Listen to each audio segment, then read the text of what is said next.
2 Kings chapter 20 for verse 1 to 20. In his days Nebuchadnezzar king of Babylon came up, and Jehoiakim became his vassal for 3 years.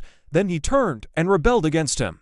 And the Lord sent against him raiding bands of Chaldeans, bands of Syrians, bands of Moabites, and bands of the people of Ammon. He sent them against Judah to destroy it, according to the word of the Lord, which he had spoken by his servants the prophets. Surely at the commandment of the Lord this came upon Judah, to remove them from his sight, because of the sins of Manasseh, according to all that he had done, and also because of the innocent blood that he had shed. For he had filled Jerusalem with innocent blood, which the Lord would not pardon. Now the rest of the acts of Jehoiakim, and all that he did, are they not written in the book of the Chronicles of the kings of Judah? So Jehoiakim rested with his fathers, then Jehoiachin his son reigned in his place. And the king of Egypt did not come out of his land any more, for the king of Babylon had taken all that belonged to the king of Egypt from the brook of Egypt to the river Euphrates. Jehoiachin was 18 years old when he became king, and he reigned in Jerusalem 3 months. His mother's name was Nehushta, the daughter of Elnathan of Jerusalem. And he did evil in the sight of the Lord, according to all that his father had done.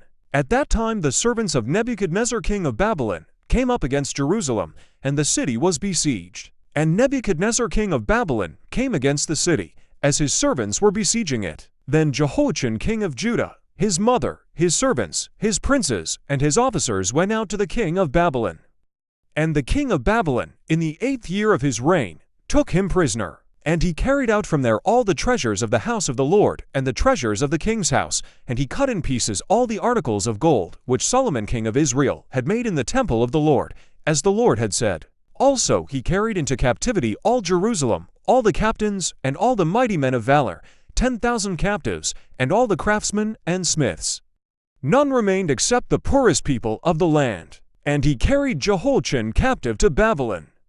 The king's mother, the king's wives, his officers, and the mighty of the land he carried into captivity from Jerusalem to Babylon. All the valiant men, 7,000, and craftsmen and smiths, 1,000, all who were strong and fit for war, these the king of Babylon brought captive to Babylon. Then the king of Babylon made Mattaniah, Jehoiachin's uncle, king in his place, and changed his name to Zedekiah. Zedekiah was 21 years old when he became king, and he reigned 11 years in Jerusalem. His mother's name was Hamudal, the daughter of Jeremiah of Libnah. He also did evil in the sight of the Lord, according to all that Jehoiakim had done. For because of the anger of the Lord this happened in Jerusalem and Judah, that he finally cast them out from his presence. Then Zedekiah rebelled against the king of Babylon.